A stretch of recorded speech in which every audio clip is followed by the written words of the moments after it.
The only pattern we had for marriage was either what we saw our parents doing or what we saw other people do, good or bad, or what we assumed marriage and family life ought to be by watching movies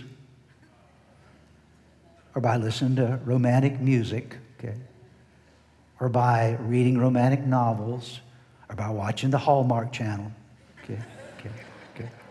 Oh, this has got to be what marriage is all about. So these are the ideas that we have. And so we bring this in and these assumptions. I want you to think of how ridiculous that is. But this is how we operate. And so to build anything, you got to know what you're doing, okay?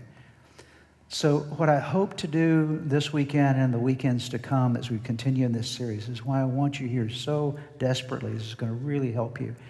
Is to help you get some education.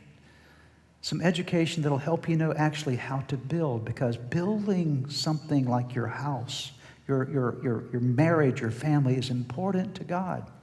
Look at these verses. I want you to notice some things that are said here. Unless the Lord builds the house, the builders labor in vain. Unless the Lord watches over the city, the guards stand watch in vain. So God wants to help you build what? Your house.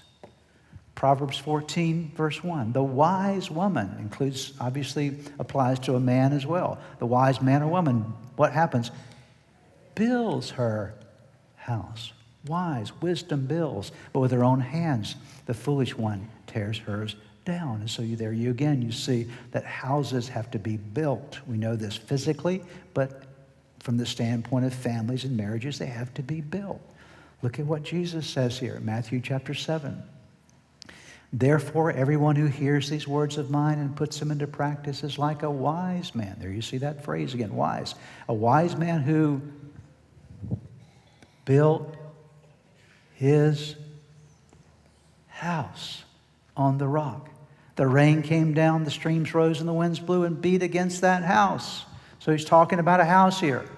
Yet it did not fall because it had its foundation on the rock. But everyone who hears these words of mine and does not put them into practice is like a foolish man who built his house on sand.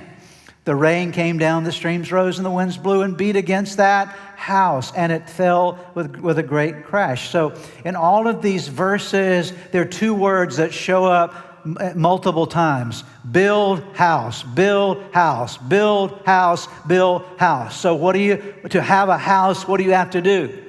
You got to build it. You got to build it, and build it wisely, build it well, and build it on the right foundations.